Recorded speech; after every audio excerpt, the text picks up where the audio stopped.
and welcome everyone. Thank you for tuning in today's podcast, and we've got an exciting topic lined up: unlocking global talent for Asian conglomerates. We'll be diving into some really important discussions, like the importance of regional capabilities when hiring globally, the challenges companies face, how to overcome them, effective remote leadership strategies, and some expert advice for Asian conglomerates on global talent acquisitions.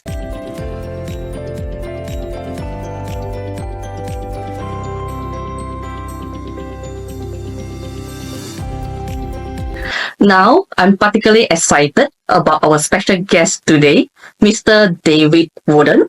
David, thank you so much for joining us. Let me give a quick introduction. David is currently the VP of the European market with Sri Trang Gloves, and he brings with him over 20 years of experience in the healthcare product and the medical devices market. He worked with some of the biggest global medical device organizations, and now he's leading a team of 8 as they work to scale Sri Trang business across Europe and position the company strategically within the market. David, thank you so much for joining us today. It's a pleasure to have you here. You have had so much an impressive journey. Could you start by giving us a brief introduction to your professional background and how you got to where you are today? Yeah, well, firstly, Siu Kwan, many thanks for inviting me on. It's a pleasure to speak to you as usual. So I got into the industry, as you said, over 20 years ago, and the majority of that time has been working for American-owned organizations. And one in particular, Medline, which is where I spent almost 14 years, were a company that were hugely focused on entrepreneurial spirit, encouraging people to grow and develop and take ownership of whatever role, department, area that they were focused on. And certainly for me, that was an environment that I particularly enjoyed. I liked the culture within the business, was very suited to my way of working. It was a very fast-paced culture, wasn't for everybody, but if you do like that style of working, it was a great place. And certainly all of the main skill sets that I've developed over time, I would certainly put down to working with those guys. And it's put me in a great position now to take my career onto the next step, which the role with Sri Trang has enabled me to do so. Right. That's a very impressive professional journey. I know that it's truly incredible achievement that you have accomplished to get yourself to where it is today. It's not an easy journey, right? We understand that you are based in UK with a team of members spread across various countries in Europe and also quite a big team in Bangkok as well. So what are some of the specific challenges that you have faced in hiring talent globally? Yeah, the main thing that I have discovered was that lack, because of where we're dotted around the world, was the lack of the ability to be face to face with people during that interview process. Now, whilst the advancements of technology has been great, it has enabled us to do things like this today. In the roles that I am looking for, those commercially facing, customer facing roles, being in front of somebody at an interview process really gives you a feel of how that individual will present themselves, conduct themselves in front of customers, which ultimately is what their roles will be. So as much as you can gauge from a Teams or Zoom call to a degree, it still doesn't beat that face-to-face element. So that is one challenge in particular that I found difficult to kind of overcome, because I did enjoy being in front of somebody and just seeing their body language, how comfortable they were, just little subtle things like that, which I know, being a European, that European customers would be picking up on if those people were successful. So that was certainly one challenge. Obviously, as well, for us in the single-use gloves industry, following the dizzying highs of the pandemic, there's been a huge hangover period going on now for a couple of years, and we're probably still in it. What that meant was that, and there were lots of challenges going on there, and what that meant was that good people from the industry were leaving, and it's becoming increasingly difficult to entice either those people back into the industry or potential new people to come into the industry, because when those new people conduct their own due diligence, they're reading and seeing about the various challenges that we all still face. I was obviously aware of those challenges coming in because I was involved in it from the distributor side, but that's also then putting some people off wanting to come in. So I would say those two areas in particular have been very challenging. But also for me, being almost 48 years of age now, I'm obviously interviewing a lot of younger people. So I'm having to adapt my skill sets, if you like, to the younger generation coming through, who may have different attitudes towards work ethics and how they view the world of work. So I'm having to adapt and alter my approach to tailor it to suit those guys also. So I'd say those three challenges are probably the main three that I'm coming up against at the moment. Yes, I do agree with you, as in that when we get to see that person, that candidate, that talent in persons, right, it will give you the very different vibes, very different perceptions, because like what you shared just now, you can see their body language, the way how they'll dress up, grooming, or how they see the position, the posture. But when virtual, it's more of when you need to make the decision.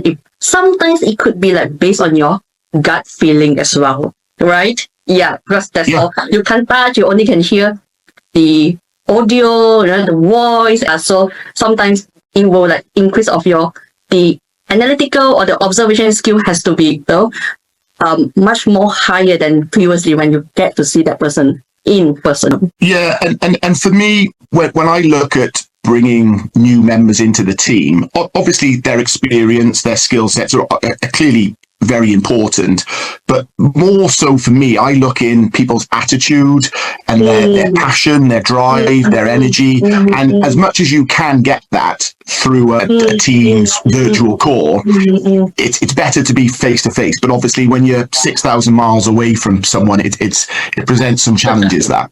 Right. So it's indeed an exceptional set of challenges when it comes to a global hiring. I really respect how you did it. All right.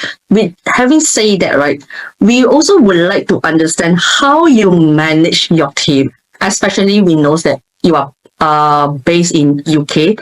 So what are some of the key challenges of remote leadership?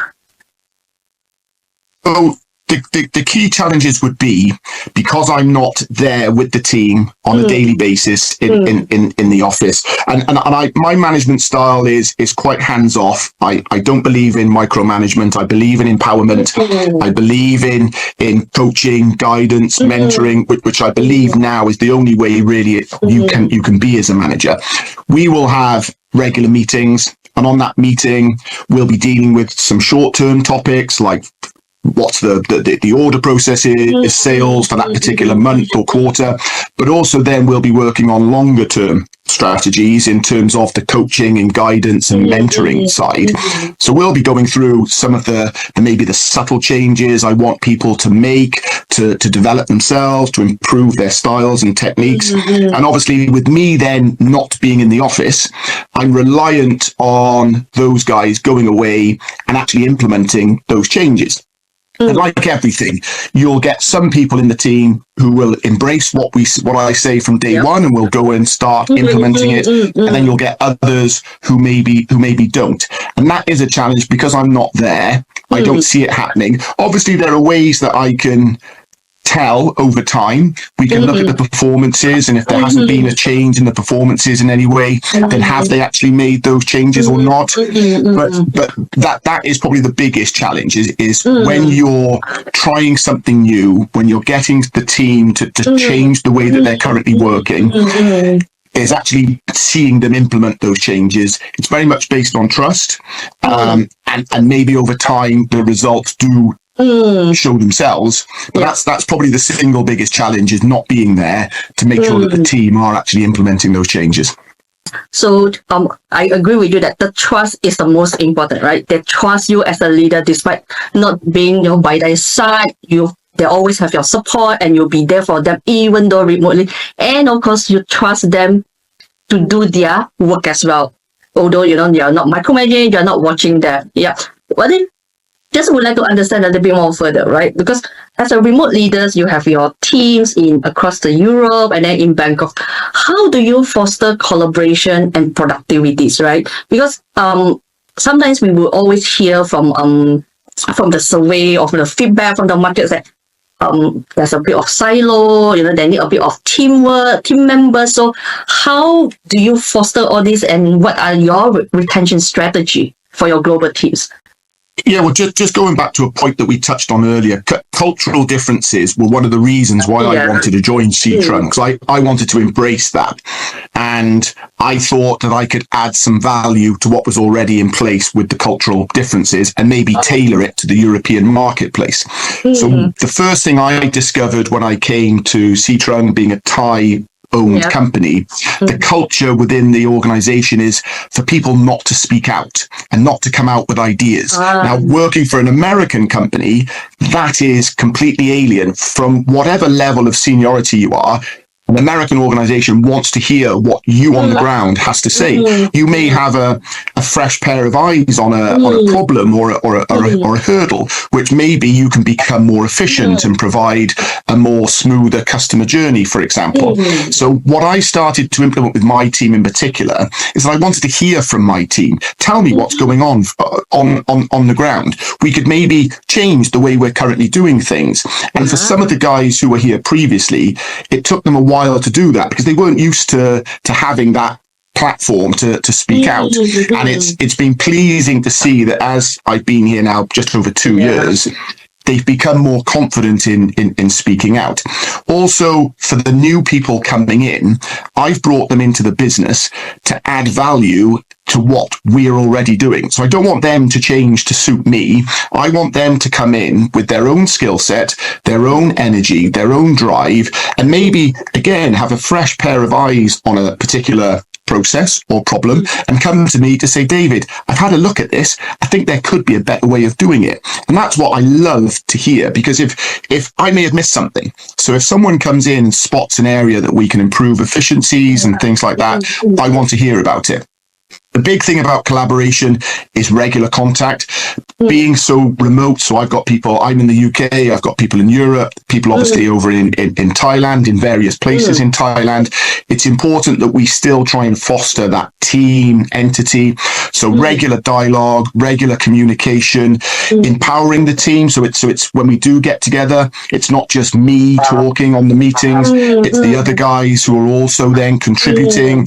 And I'll give them all little individual tasks that they have to come back and present to the team, so they feel that they have some ownership of that. They feel more committed. Hopefully, as a result of that, they feel more empowered, and as a result, hopefully, we see production and productivity improving. And he says, touching wood, so far, so good. It's going in the right direction. Right, nice, very nice to hear that. And of course, I can't agree, then when you share about that, the empowerment is really important, be it that the manager is by their side or is not by their side, right? Because even though the leader is by their side, but there's no empowerment being given, it would be still the same. They wouldn't have the motivation and so on, right? So I think what else more, like as a remote leaders, you even need to give a more empowerment to them to manage themselves, manage a business, and of course the trust. And on the other note is that I'm really liked the way that how you bring in the new culture into your new organization, just not like what you shared, right? American, Europeans, they're always focus, speak out their minds. Okay, what is the best strategy for the companies? And it's nothing new that we heard of. The Asian is rather passive in this sense, right? So I guess that when they see that the new leaders like yourself, right, and Europeans bring in this new culture, it's kind of give them a new light bulb, spark them. Oh, this is the new way that, and I could contribute and value add to my organizations, right? Completely. And one thing I must stress as well, it's me not trying to change the culture, because a big part of why European customers source from Asia is that they like the culture. They love dealing with the people, the work ethic, the warmth and friendliness of the people. So I would be an absolute fool if I wanted to move away from that. My take is very much adding on to that culture. So taking all of the strengths of what an Asian manufacturer does already, and just adding some subtle changes that are then relevant to the European market, which obviously for me is the area that I'm currently looking after. And it's getting the team to work on those changes, but adding it to what they're already doing. So it's embracing the Asian culture, but by maybe adding some additional skill sets onto it to make you as an individual, by becoming more empowered and becoming trained and some guidance, becoming more skilled at what you're doing, which then differentiates yourself from your competitors working in other organizations within Asia. Yes, indeed. It's more like a mixing and blending the best of the both cultures, right? And meeting in the middle, finding the sweet spot. Yeah. Yeah, and just one more point that we kind of touched on was that this empowerment area. I'm a complete believer in that. I think if you give someone responsibility and ownership of something, they are more committed, they're more likely to be more productive as a result. And I'm very much more about the result rather than the process. Now, don't get me wrong, you have to have a good process to get the good result, but I would rather focus on the result. If the results are obviously good and encouraging, then I'm quite happy for that individual to continue the way they're working, because clearly they're doing something right. We can add to it as and when we see fit. Obviously, if the results aren't good, then we have to then look at the process. What is that individual currently doing? What could we change or alter to make the results more likely to be successful? So I would always look at the result first, give the individuals the empowerment to run their region as they see fit. However, if the results are not there, then we have to go back and look at the process and look at then how we can make some changes to the individual's work ethic, skill set, whatever it is. But that's done in a coaching, mentoring, guidance way, rather than this is how you must do it kind of approach. Yes, right. Totally agree with what that you shared, right? If definitely process have to be in place, but look at the result. If there is result, which means that whatever that the person is doing is definitely is on the right track, right? If not, then we have to fine tune and so on. I'm really amazed at how you manage people remotely, and especially across different time zones. Yeah, it's like Europe and Asia is like 8 or 7 hours difference. Okay, by the time when you wake up, your bank team is going to say, "Hi, David, we are going to clock out very soon." Right? And when they wake up, if they have any urgency, and then it's your midnight. Yeah. So it certainly is not an easy task. So as a busy business leader, definitely recruitment is likely one of the tasks that you prefer to outsource, right? Because your main focus would be the business, and you get someone who is expert in that area to help you to source for the talent. Right? Can you tell us about your experience working with recruitment consultant? Yeah, well, just to touch on the time difference, you can probably tell by my bags, the role is very much early morning starts for me, but that's fine. Again, I knew what I was getting into. Yeah, recruitment and part of my remit when I came into the team here at Sri Trang was the European business was underperforming. We needed to make changes. We needed to freshen up the team, energize the team, bring in some new blood.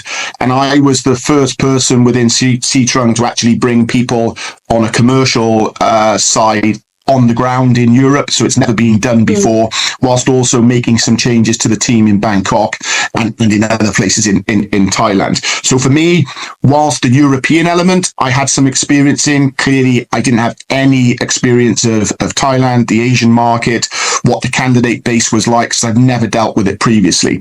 So certainly the only option really for me was to use an agency. There was an obvious reason why I came to you, because obviously we were involved in my placement with Sri Trang initially.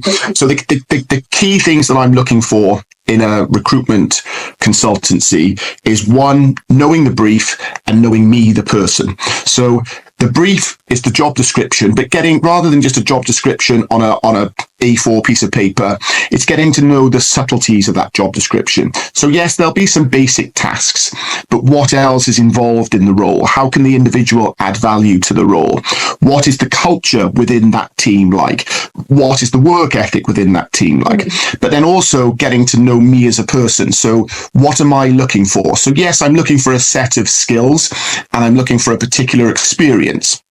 But for me, as we touched on earlier, it's the attitude, the energy, the drive. If someone's got that, they may not necessarily have the experience, but we can teach the experience, give them the experience through training and guidance and mentoring. But if they don't have the attitude, they're never going to pick that up. So for me, it's the agency getting to know me first as an individual. What are my characteristics? What are my skill sets? What am I looking for? Then we devise the brief, and that's more my role, but you then understanding the role, and then how you can then go and source candidates that fit all of that. And what I like is I don't like that scattergun approach where an agency just bombards me with a load of names and I have to sort through. I do like an agency that does that initial vetting, working through whether the individuals have the skill sets, have the attitude, have the energy and drive that I'm as an individual are looking for. I do like that tailored approach. Yes, right. I do agree with you on that, and of course, I know that over the years we have built a very positive collaborations. Right. First of all, thank you for your trust. With me and of course with the business. I do agree with you that initially when we first started off, or even with you or with any others hiring managers, that we need to know the hiring manager, knowing you, know how your characters. When we kind of to form up the very first engagement, and subsequently for all the rest of the new hire, just like a click, right? Finger at the tips. We knows that the tips at the finger, so we knows that, or particularly myself, I know that what type of candidates that to be presented to you. We need not to have many discussion to discuss that, you need to have this type of candidates, this character.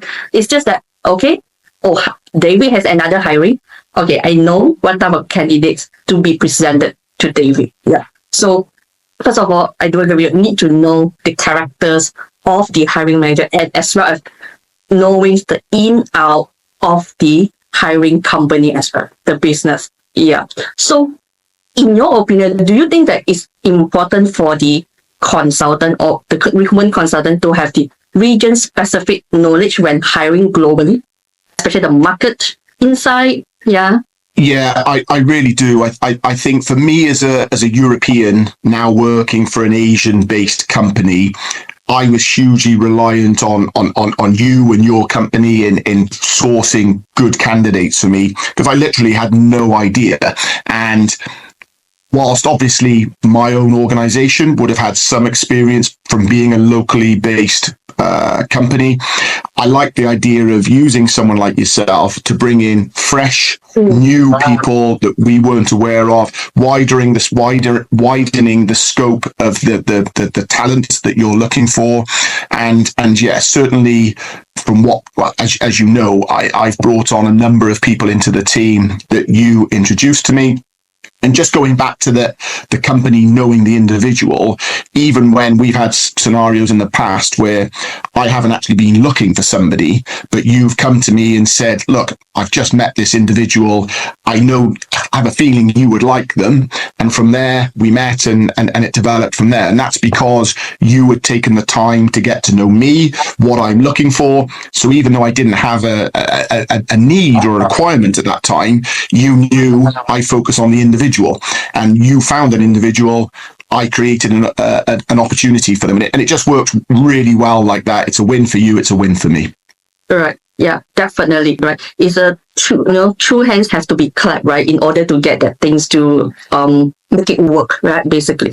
And yeah, now David, considering your professional background, working for both Americans and Asians, conglomerates, yeah, based on your experience, what advice would you give to other Asian conglomerates when they're looking into hiring to hire talent globally? Any advice for that? Well, I would say to any Asian organization, if you are truly planning to continue your growth and expansion globally, and most Asian companies, certainly in my industry, but also in others, are now looking to expand globally as the world becomes a smaller place. I think you doing it from an export basis, so just having an export team within your organization in your domestic market will take you to a certain level of success. I think if you are an Asian-based company that then wants to kick on from that success to the next level, I truly believe you need people on the ground in the perspective in the relevant areas that you are looking to grow your market share in. And that was the reason for me for bringing on people in Europe into the business, is that as great as the advancements of technology and virtual meetings and things like that, you still can't beat being in front of a customer face to face on a more regular basis, that you can develop that understanding, develop the relationship. What's the customer looking for, their wants, needs, requirements? And if you've got somebody on the ground doing that, I think you're more likely to have a more productive, profitable growth strategy over the next couple of years. Exporting from Asia is great, and it will get you to a certain level. But I think that's key. If then you have the desire to drive that level to the next stage, I think that's where it's key. And that's then where utilizing a recruitment agency that can source for you is a great place to start. Yes, really. Yeah. So, thank you, David, for the insightful sharings. I believe all our listeners, especially the leaders, have gained valuable insights from you. If I am to ask you, what is your one key piece of advice for the leaders who is managing global talent? So what would you advise them? One key advice. Honest communication. So whether that's good news or bad news, it's getting that team together, and open, honest, regular communication is the best way to do that. Yes, I think this is always the all-time one key advice, right? Across the years. And it's a fairly basic one, Siu Kwan, as well, but sometimes it does get overlooked. And when you are remotely dotted all over the world, it's even easier with different time zones. It's even easier for that to happen. So it's making sure that there is regular contact, regular dialogue. Everyone feels connected and feels part of the team with that open, honest, and regular communication. So, thank you once again, David, for your valuable time. We really look forward to seeing you in person very soon. Particularly myself, I really look forward to see you in person again. And best of luck with all the mission that you envision. And I really wish all the best success for you and your team, for the European team. Yeah, lovely. And thank you very much for your support. And thanks for inviting me on today. It's been a pleasure to speak to you.